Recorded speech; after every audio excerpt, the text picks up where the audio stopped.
Bienvenidos y bienvenidas a otro episodio de Wine After Five. Hoy tenemos una conversación profundamente humana e inspiradora. Te traigo a una profesional que ha dedicado más de 15 años a transformar vidas a través de la educación, la psicología y el acompañamiento emocional. Nuestra invitada de hoy ha trabajado de cerca con niños, niñas, adolescentes, docentes y familias, creando espacios de aprendizajes más inclusivos, conscientes y centrados en el bienestar integral. En este episodio vamos a hablar sobre educación emocional, sobre desarrollo infantil, liderazgo educativo y el impacto que tiene un maestro cuando realmente entiende las necesidades de sus estudiantes. Así que sírvanse una copa de vino y acompáñenos a conocer más sobre la historia de Alison Mentor. Hola Alison, bienvenida a One After Five, ¿cómo estás? Hola, Mayrán, ¿todo bien? Gracias a Dios. Gracias por invitarme. Y me encanta tu energía, me encanta el espacio y nada, estamos aquí para conversar y pasarla bien. Para mí un placer compartir contigo en el día de hoy, Alison, y traer tu historia y tu experiencia hacia mi audiencia. Porque aunque no todos somos maestros en cuanto a la profesión, sí, todos estamos inspirando y ayudando a alguien a crecer, especialmente si somos padres. Yo quiero Sí, empezar esta entrevista sacando de la mesa la pregunta clave. ¿Qué fue lo que despertó en ti esa pasión por la educación y por la psicología? bueno, es una historia familiar porque tengo, eh, no sé si biológicamente, genéticamente, pero sí de parte de mis tías, madre, hay esa vena así de enseñar, de acompañar y desde niña pues me gustó. En la iglesia también ayudaba, dando clases de escuela bíblica y me sentía bien, útil. Y a partir de ahí, pues en mi adolescencia inicié como docente, aunque no soy docente, pero sí por vocación y duré muchos años, Entonces eso viene de tu familia, es como algo heredado, esa vocación. más o menos. Mi mamá me motivó mucho para que estudiara, pero yo al final me incliné por la psicología educativa.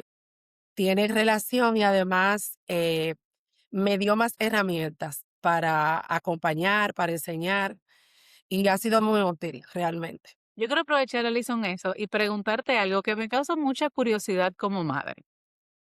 Y es, después de estos 15 años, más o menos, que tú tienes trabajando con estudiantes, esta pasión y esta vocación que tienes y que estudiaste la psicología educativa, ¿qué tú entiendes que los niños necesitan más? Bueno, vamos a decir los niños y adolescentes porque yo tengo un preadolescente.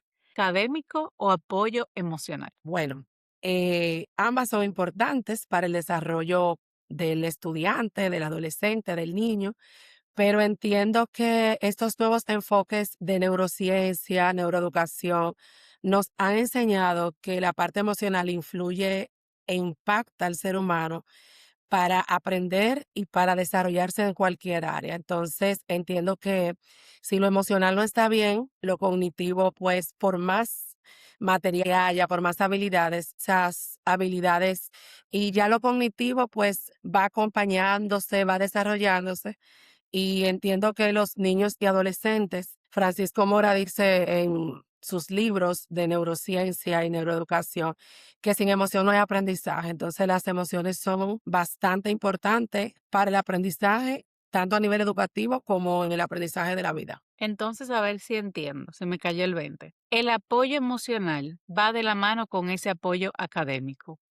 Así Uno es, sea padre, uno sea docente, si no existe el primero, no se van a tener o no se pueden esperar resultados positivos con el segundo. así es. A nivel neurológico, nosotros, cada área del cerebro tiene su función, pero si la parte emocional no está regulada, si la persona no tiene autocontrol, entonces por más que quiera la parte cognitiva desarrollarse, entonces va a ser muy complicado. Y eso lo vemos en el día a día de las aulas, niños que no tienen ese manejo emocional, padres que no motivan por alguna u otra razón, pero no reciben ese apoyo y se refleja en las aulas con conductas disruptivas, conductas inadecuadas, salud mental que está en boga, desmotivados, depresiones académicas, todo eso va de la mano. Si yo emocionalmente no me siento bien, entonces las demás áreas van a estar afectadas. Mira, yo soy mentora, obviamente mentora para adultos, a los únicos que educo de niñas son es a mis hijos, porque ni modo, no queda de otra, pero cada vez que yo termino un ciclo de mentorías, a mí me llena el corazón ver el impacto real que uno genera como mentor o como docente en la vida de otras personas. Y yo siento que muchas veces se habla muy, muy poco de ese impacto emocional que tenemos los mentores, que tenemos los docentes, pero me gusta a través de seguirte en redes sociales que tú das visibilidad a este tipo de temas. Relevancia a realmente toma en cuenta a quién estás eligiendo como mentor, date el tiempo de conocer quién está educando a tus hijos. Y quiero aprovechar y preguntarte, para que ayudes a mi audiencia y entender la relevancia de este tema, ¿cómo realmente puede un maestro influir en la vida de un estudiante, independientemente de la edad que esa persona tenga?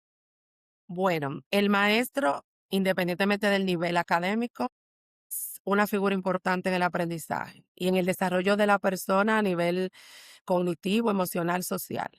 El maestro es una figura que sirve de sostén, facilita, y cuando el maestro no tiene vínculo, conexión con ese grupo de estudiantes, el aprendizaje se vuelve rutina, se vuelve monótono, es simplemente una acción que cumple un ciclo y cuando pierde esa empatía, ese conocimiento del estado emocional, tanto de los estudiantes y el mismo docente también, porque no es que el docente se convierta en amigo de sus estudiantes, pero se tiene que mostrar como un ser humano que siente, que se desmotiva y enseñarles a través de su autocontrol, autorregulación, ese manejo emocional, que independientemente lo que el maestro crea con el estudiante es un vínculo de empatía y esa empatía lo lleva a él a entender incluso esas conductas que a veces para el docente son desastrosas en ese ambiente áulico,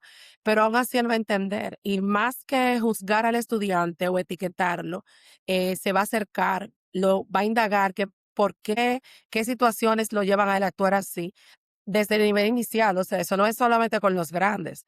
El maestro tiene que hacer esa conexión, conocer a sus estudiantes, conocer su contexto. Y cuando eso pasa, entonces, a nivel emocional, se crea un vínculo afectivo que va a permitir que, aunque la persona falle, aunque la persona incumpla, aunque la persona eh, cometa errores, pues es un ser humano lleno de emociones que esas emociones, y cuando uno se va para atrás, eh, ve al estudiante como una persona que también tiene situaciones y que muchas veces actúa en base, que esa es su manera de llamar la atención, de buscar apoyo, de buscar esa guía. Entonces, el maestro es un pilar en el desarrollo de cualquier estudiante en cualquier etapa escolar. Tú sabes que a mí me llama la atención de lo que dices, porque me pone a pensar como maestro, como mentor, como docente, como guía de personas. Uno tiene que poder personalizar la experiencia de cada uno de esos estudiantes, pero sin permitir que tu persona se vea impactada.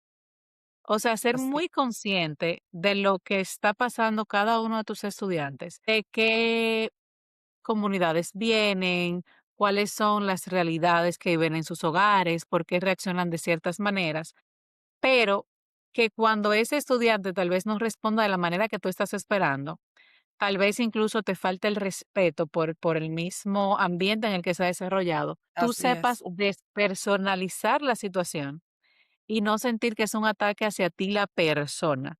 Puede ser un ataque o un conflicto que tenga ese estudiante para hacer poder. El maestro escucha sin juzgar, no pregunta y se acerca al estudiante para interrogar, porque no somos fiscalía. El maestro modela conductas también, porque el estudiante está mirando, está observando su día a día. El maestro celebra tanto el esfuerzo como el logro y en vez de, quizás criticar o etiquetar cuando el estudiante no tiene el mejor rendimiento, porque hay diversidad de aprendizajes, hay diversidad de demostrar cómo aprendemos. Entonces, el maestro lo que hace es que busca, crea apoyos, crea, implementa estrategias espacios de reflexión, de socialización, acompaña a ese estudiante y lo guía, porque al final de la jornada, el maestro, yo siempre digo que el maestro es crucial, impacta la vida de esa persona de alguna manera u otra. Negativa, porque sí hay historias de personas que han tenido sus malas experiencias en docentes que quizá no fueron los que mejor conectaron, pero también hay buenos maestros que sí, desde su rol, desde sus posibilidades, pudieron apoyar, pudieron guiar. Yo soy amiga de mis maestros de primaria y hablo y conocen a mis hijos y hablo con ellos, porque conectaron y me impactaron. Y yo recuerdo que parte de lo que soy ahora es por algunos maestros que yo lo admiraba, que para mí eran impresionantes, había muchas cosas y eso para mí fue de gran influencia. Mira, yo digo que de todo jefe se aprende. Y voy a extrapolar esto a los maestros. De los maestros con los que tú tuviste una mala experiencia, tú aprendes lo que tú no quieres replicar con tus estudiantes. Y de los que te dejaron como esa marca positiva en tu vida, tú aprendes lo que a ti te gustaría dejar en tus estudiantes. Yo quiero Sí, cambiar aquí un poquito el rumbo de la conversación, porque algo que tal vez mis seguidores no saben de ti es el hecho de que tú has trabajado con estudiantes en situaciones vulnerables y en situaciones de riesgo psicosocial. O sea, no toda tu experiencia docente ha sido un cachú, como decimos los dominicanos, sino que te ha tocado trabajar con estudiantes de diferentes clases sociales, diferentes entornos psicoculturales, psicosociales. sí Y es. yo quiero saber qué aprendizajes te han dejado esas experiencias que son como para la mayoría de nosotros tan fuera de la norma, tan fuera de lo común. Bueno, detrás de cada historia, detrás de cada persona vulnerable, ya sea estudiante o no, hay una historia, es un rostro, es un ser humano lleno de sueños, lleno de objetivos que quiere lograr y que por situaciones y factores personales del contexto familiares, a veces esos sueños se van truncando. Entonces, estudiantes en riesgo psicosocial, lamentablemente es una realidad que vivimos en el contexto educativo público y privado. ¿Y qué aprendizaje me deja? Que el ser humano es vulnerable, que el ser humano siempre en todas las etapas de su vida necesita guía y apoyo, que nuestro contexto educativo ya es muy frágil en proveer esos apoyos, aunque hay instituciones que sí están trabajando, pero no dan abasto. Por ejemplo, en el 2025 Conani con aproximadamente 27,000 casos y pico. Quiere decir que aunque se está trabajando, hay un gran número, un gran porcentaje de estudiantes que no está siendo impactado. Lamentablemente, eso viene desde el sistema en general, la familia, porque a veces no es porque el papá sea irresponsable, sino la misma situación que vive la persona, historias que se repiten, padres que tienen que y madres que tienen que salir a trabajar o comen o me quedo aquí atendiéndolo y que sea lo que Dios quiera. Entonces, lamentablemente son realidades que el sistema tiene que repensar esas políticas educativas y actuar en base a las estadísticas que son reales.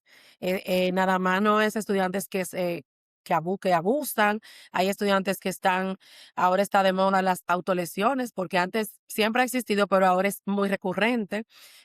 Con el uso de los vapes y los cigarrillos electrónicos, ya los estudiantes van pasando de sustancias psicoactivas a otras más peores, más graves. Entonces, muchas veces los padres están inocentes y no saben. Y nosotros como educadores, y como también, somos los responsables y todo influye a la pregunta que me hiciste hace rato, a la parte emocional. El riesgo psicosocial es un grito de atención, de necesidades, de apoyos que a veces ese mi aprendizaje es ese. Somos un sistema que está en crecimiento, tanto educativo como público en general, pero hay mucha vulnerabilidad en el mismo sistema para proveer apoyos. Esas historias que a veces vemos como estudiantes que no son mi familia, son historias que le puede llegar a cualquiera. Un adolescente es vulnerable y cualquier situación emocional, económica, familiar puede desencadenar en él una situación de caer en un riesgo psicosocial o un ambiente vulnerable. Tú sabes que a mí me pasa, yo escucho mucho, principalmente en círculo de madres latinoamericanas. Tú estás en República Dominicana, pero el tema que abordas y como lo estás abordando es la realidad de casi toda Latinoamérica. Es que los padres vivimos tan ocupados, tan entre trabajo y trabajo, tan encargados de proveer, que cuando dejamos a los niños en el colegio, pensamos que es responsabilidad del profesor criar a nuestra responsabilidad de la escuela educar en valores, en creencias. Erróneamente, a veces incluso colocamos a nuestros hijos en colegios que tienen ciertas preferencias religiosas que Ujú. van alineadas a las nuestras porque entendemos que eso también le corresponde al profesor. Pero los maestros a veces se limitan de lidiar con ciertos traumas, ciertas situaciones de los estudiantes porque dicen eso debe trabajarse en la casa. Y yo estoy muy de acuerdo con lo que tú dices, de que no es responsabilidad de una parte o de la otra. Todos formamos parte del círculo de influencia de esos niños, de esos adolescentes.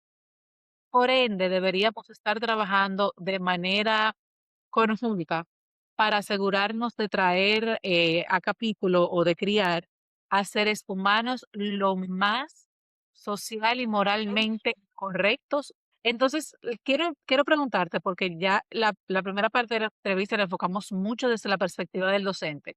Y no quisiera que mi audiencia pensara de que, bueno, yo como madre le dejo todo al profesor y el profesor tiene que estar capacitado en base a todo lo que Alison ha mencionado, porque el profesor es que va a criar a mi hijo. ¿Cómo podemos nosotros, desde la parte de la familia, sea como padres, sea como tíos, sea como familiares cercanos, apoyar y complementar ese desarrollo emocional y académico de nuestros hijos para poder colaborar con los profesores o con los docentes? Bueno, lo primero es que el padre debe de ser un modelo a seguir, porque si el padre no está sano emocionalmente, va a ser difícil que sea un ente motivador, dador de aprendizaje. Y esa es una de las situaciones que se dan, familias donde las madres han asumido roles de papá y mamá, eso provoca estrés, ansiedad, depresión, y entonces la madre también está en un tema de vulnerabilidad. Quizás el contexto en el que se crían, lo tiene la abuela, lo tiene el tío, también influye en que el estudiante no tiene un modelo a seguir, un patrón. Entonces, la familia es el primer entorno seguro que tiene que tener un ser humano. Y allí es que se desarrolla lo que es la autoestima, el autoconcepto, se fortalecen, ¿verdad? Esas creencias que tenemos nosotros o se debilitan también, porque si el contexto no es un contexto saludable, pues no va a haber un desarrollo emocional y por eso es que la gente tiende a buscar otros horizontes. Por eso mucha gente cae, se inclinan por el uso de sustancias o relaciones o uniones tempranas, que es un tema también en toda Latinoamérica que se considera también un riesgo psicosocial y vulnerabilidad. Entonces, eh, la familia es el primer contexto seguro de apoyo que provee a la persona, a ese sujeto que va en un desarrollo, en crecimiento, esas herramientas y ese conocimiento para poder enfrentarse a las situaciones de la vida. Porque si tú analizas cuando una persona está en un proceso de vulnerabilidad, es por una situación o un factor estresor de su contexto, ya sea familiar, ya sea económico, ya sea social, ya sea incluso una situación de salud que lo lleva a caer en un proceso de vulnerabilidad. Y si esa persona no está lo suficientemente equipada, cae en muchísimas situaciones que van agravando tanto ese desenvolvimiento social como personal, laboral o educativo. Entonces, pienso que la familia es el primer espacio que provee al sujeto herramientas. ¿Y qué hacemos en la escuela? Orientar y educar y formar a los padres ahora se está dando importancia a lo que son las escuelas de padres, donde se abordan todas estas temáticas, pero con un enfoque de dar respuesta. Entonces, cuando los padres que también vienen con sus historias, con su vulnerabilidad, que también se ven confrontados, entonces muchos deciden cambiar y comienzan a tener un estilo de crianza diferente. Entonces pienso que como padres debemos también de educarnos, de formarnos. Y yo siempre le digo a los papás de mi escuela, nada más de TikTok, hay muchísimos psicólogos que están dando gratis formación, terapia, consejo. Pónganse a seguir unos cuantos porque sí hay la necesidad. Y si la familia, la cabeza de la familia está vulnerable, entonces no se puede esperar nada. ¿Qué apoyo le va a brindar a su hijo? Exactamente, ¿de qué va a aprender el hijo? ¿Qué le estamos poniendo en la cabeza? ¿Qué creencias limitantes o narrativas heredadas? Mira, aquí pasa algo que a mí me gusta, y es que en las escuelas se dieron cuenta que había un tema de una barrera de idioma. Por la misma naturaleza de esta cultura, los padres usualmente, o hay uno de los dos que no está presente por temas de migración, o ambos tienen que trabajar mucho para poder dar un estilo de vida sustentable a los hijos. Entonces, ¿qué pasa en esos escenarios? Que quienes terminan criando a los hijos, como tú decías, son los abuelos.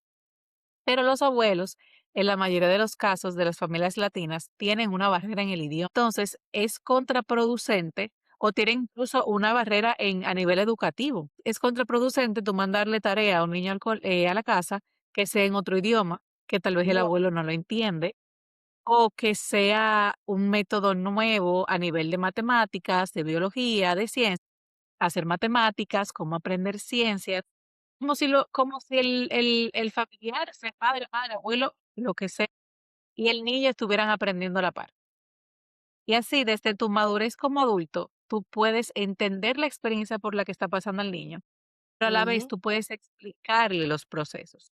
Porque pasa mucho que el niño o la niña llega a la casa a hacer la tarea y de repente te dice: "¿Tú me puedes ayudar? Porque yo no entiendo". Y tú misma no entiendes qué es lo que el niño te está preguntando. Tú misma no entiendes cómo se hace la tarea. Y uno como padre termina frustrado, incómodo, tratando incluso mal al niño, porque ¿cómo que tú no prestas atención en la clase? ¿Cómo que tú no sabes cómo esto se hace?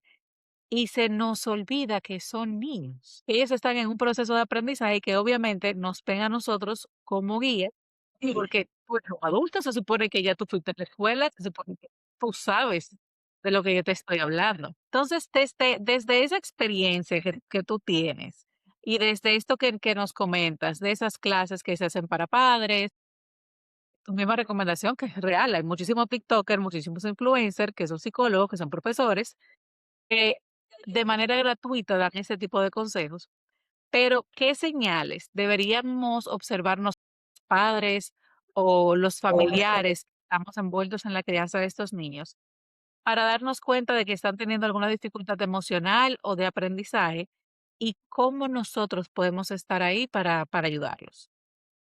lo primero es la desmotivación. Siempre empiezan con las quejas de que el profesor no me gusta la clase, no entiendo. Entonces, a veces los papás no escuchan eso y al delegarle parte de esa responsabilidad a la escuela, lo que hacen es que se desligan totalmente porque es un tema escolar. Y cuando un estudiante está desmotivado, conlleva a que no participe, a que vea la parte áulica como una carga. Ahí comienzan las conductas disruptivas. Muchas veces, si no son muy de mucho movimiento, se retraen, se vuelven introvertidos. Conlleva que vayan buscando amistades que les resulten más creativos, más atractivos, o hacer cosas que les resulten más emocionantes, más atractivas, y se vayan desligando, desertando, y termine por salir de la escuela y a veces no concluir ni siquiera la secundaria. Entonces, cuando el papá está dando seguimiento, revisando el cuaderno o le pregunta cómo te fue, siempre está en contacto con la escuela, pero esa rebeldía se intensifica, es desafiante y aún siendo buen estudiante, porque yo tengo casos así, estudiantes que son muy buenos, pero que están en una situación emocional, familiar, que los lleva a reaccionar. Y cuando no nos detenemos, ni en casa ni en la escuela, ¿qué? Fulanita, fulanito está reaccionando así. Entonces, lo pasamos, lo normalizamos y lo dejamos pasar desapercibido. Y eso conlleva que a medida que va pasando el tiempo, se va intensificando y van uniéndose otros factores, otros elementos. Y muchas veces esos estudiantes que son hasta brillantes terminan por sus mismas conductas, eh, que tienen problemas en la escuela, tienen problemas con el docente, la casa le pelea. Entonces, el papá más que etiquetar, más que reclamar, más que fiscalizar, vio en esa escuela que no había tanto control, tanta supervisión, pues él quería acabar con el mundo. Y se estaba descuidando ya en secundaria. Yo fui a la escuela, yo le reclamé y le dije, tú tienes que ponerte al día, tratara de cumplir todas esas asignaciones que no había quizás entregado. Y recuerdo que un día me senté y le dije: "Pero, ¿qué es lo que a ti te pasa? Porque tú eres inteligente, y yo no sé por qué tú estás así". Entonces me contó la situación. Es que el profesor nada más le explica al grupito que siempre está con él, entonces los demás nos sentamos atrás. Y yo a veces le pregunto y él no me responde. Y yo ahí volví a la escuela y hablé con el maestro. Y luego de esa conversación, el maestro se comprometió a integrarlo y él, gracias a Dios, terminó su bachillerato, no con quizá con el resultado que yo esperaba, pero es porque él se desmotivó mucho. Y es una experiencia que pasé yo, que estoy en el contexto, ¿verdad? Como facilitadora, y a mí me pasó con mi hijo mayor. Entonces, es algo que como padres debemos de reflexionar siempre, que aunque el centro educativo para nosotros es un apoyo, muchas veces quizá no funciona de la manera que uno espera. Y los hijos cuando ven que no están, no están en un ambiente que le dé ese apoyo, entonces comienzan a tener esas conductas. No es porque ellos son rebeldes o decidan ser, no es la manera que ellos tienen de que llamar la atención y que alguien le preste atención. Entonces, a veces uno se molesta, se incomoda, le reclama, porque eso es parte, ¿verdad?, de la humanidad de uno, pero hay un momento que hay que detenerse y escucharlos. Y yo siempre le digo a los padres, aunque yo los cite para darles quejas o orientarlos en temas delicados, le digo: "Usted, ¿cómo yo puedo ayudarlo?". Porque para eso es que uno está, para mantener esa interacción y proveerle esos apoyos. Han pasado muchos casos. Los padres también se unen al club de: "Tú eres malo, tú eres un sinvergüenza". Entonces, el muchacho lo oye del profesor, lo oye de sus compañeros, lo oye del papá, y entonces él dice: "Bueno, pues yo soy, pues sigo siendo", y no hace nada por cambiar. Entonces, el papá, la mamá, el abuelo, el cuidador, quien sea, debe de detenerse un momento y dejar que ese estudiante, ese adolescente, que ese niño, que ese joven, hable y exprese lo que siente o lo que le está pasando. Mira, lo que tú dices es 100% real, porque al final del día uno tiene que detenerse y conocer a su hijo y escuchar a su hijo, porque el muchachito que empezó la escuela con los 5 años no es el mismo preadolescente que ahora tiene 13 y está entrando en una etapa diferente. Sí, Hay es un tramo muy largo que ha pasado, grupos de amigos, escenarios sociales, diferentes profesores, que poquito a poco han ido moldeando la actitud de ese niño dentro del ámbito académico. Es muy fácil, yo soy madre, he estado ahí, como tú lo dijiste, hemos pecado de uno, cada vez que recibe una llamada del colegio de que te están llamando porque tu hijo está bajando índice académico, o cada vez que tú recibes las notas y ves que las calificaciones no están donde tú entiendes que deberían estar según tu hijo, uno se frustra y uno se molesta y uno quiere pagarla con el muchacho y uno quiere venir, pero ¿por qué que tú eres tan bruto? ¿O qué es lo que te pasa? Yo no estoy criando un idiota o ese tipo de comentarios que laceran.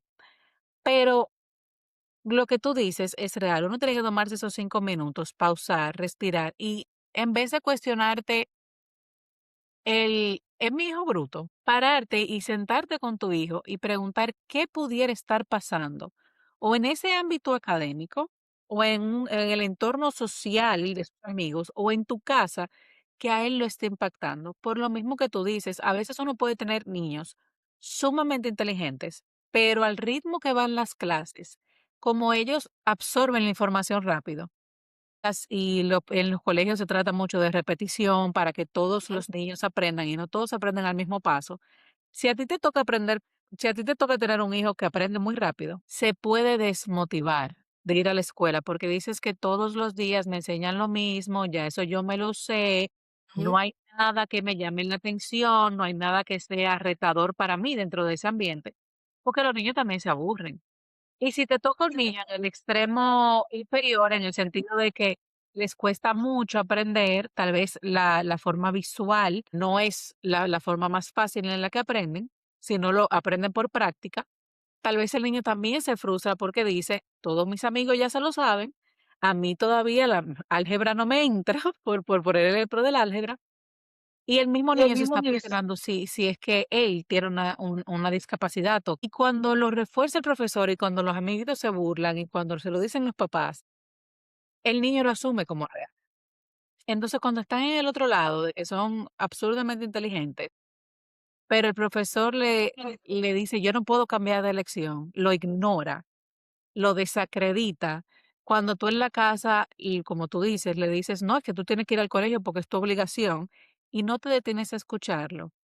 Entonces ahí viene el lado de la desmotivación y lo que tú decías de que el niño o el adolescente va a buscar otras fuentes de motivación, Ujú. que puede ser un grupo de amigos que aceleren las emociones, pueden ser el uso de sustancias, como tú decías, por ejemplo, ahorita el vape, por el simple hecho de sentir algo diferente, algo que lo saque de esa zona en la que nosotros de manera inconsciente, tanto profesores como padres, los hemos ido encasillando.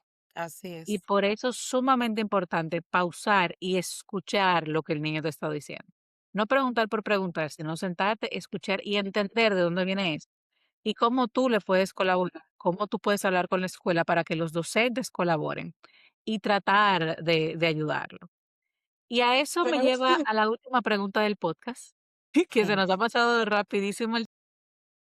Y es, si hubiera un consejo que tú pudieras darle a los educadores, a los mentores, a aquellos que queremos enseñar a otros, que tú quieras ayudarnos a entender para que podamos empezar a enseñar, a educar desde la empatía, sin perder esa autoridad que debemos tener o sin perder la estructura dentro de las aulas, que tú comentabas que fue algo que pasó con tu hijo, que la estructura que él tenía anteriormente, que le funcionaba, le cambió en la nueva escuela a la que él pasó. Así es. Bueno, fomentar la enseñanza desde los valores que son primordiales para la convivencia, que es el respeto, la tolerancia y la empatía.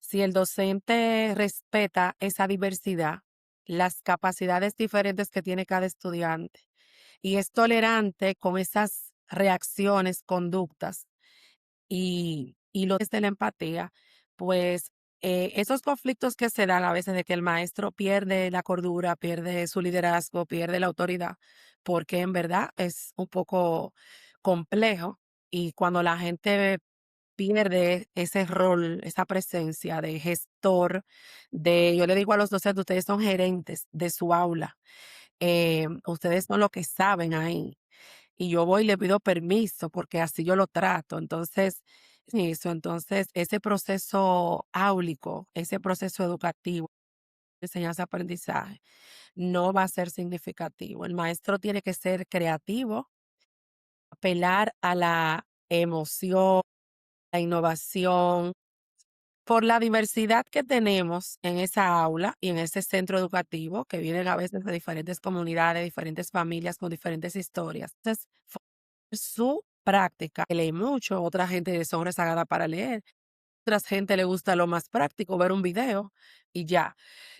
O buscar un resumen hecho ya, leerlo y eso le ayuda a fomentar su aprendizaje. Pero cuando fomento mi práctica desde el respeto, la tolerancia y la empatía, entonces comienzo a hacer acciones como dar, que ese estudiante aprende de una manera, pues yo le llevo también actividades y estrategias que él pueda potencializar esas capacidades que él, eso nos va a ayudar a nosotros a empatizar, a crear vínculos tanto con el estudiante como con la familia, porque cuando soy tolerante y respetuoso y empático, también me voy más allá. Entiendo a los padres, entiendo su sistema familiar, su historia, sus debilidades y acompaño. No hablo desde el padre, de la madre, del estudiante, sino que acompaño. Siento, intente esto, padre, y mantengo esa relación, ese vínculo, tanto con el papá como con el estudiante. Y aunque yo dé una queja, ¿verdad? El estudiante no me está rindiendo, no me está trabajando, lo voy a hacer desde una manera respetuosa. Aunque en la reunión de la entrega de notas, yo le diga, esa nota fue por esto y esto, lo voy a hacer desde una manera que respuesta y una orientación mejorar. Es como una, retroalimentación. En vez de yo, no, este muchacho, yo lo que hago es que informo, pero al mismo tiempo le doy apoyo, le doy orientación, le doy respuesta. Entonces, pienso que esa es la clave para que tanto los padres como los educadores, puedan, tener esa relación familia-escuela saludable y que esos niños, jóvenes, adolescentes pues puedan tener un proceso educativo, un proceso de desarrollo cognitivo, emocional, social, lo más saludable posible. Entonces, pienso que desde los valores, respeto, empatía y tolerancia, podemos dar respuestas, podemos asumir nuestro rol, podemos tener autoridad, podemos ser líderes, podemos tener un vínculo afectivo sin cruzar límites y sin que ese proceso activo es que el estudiante tenga, ¿verdad?, un desarrollo emocional, cognitivo, integral, lo más apto posible para cuando esté en el mundo real, que para eso es que preparamos. Personalidad de ellos. Y nosotros como parte como padres vemos otras y colaborando podemos ver el 360 y como tú dices, hacer adultos funcionales y adaptables para la sociedad hacia la que los estamos preparando. Gracias, Mairián, ha sido un placer. Realmente es muy, gratificante hablar contigo porque eres una persona atenta y que inspiras como esa tranquilidad y esa seguridad. Y me encantó y muchas gracias, realmente gracias. Gracias a ti y a mi audiencia, los veo en cualquiera de estos videos. Bye Chao. bye.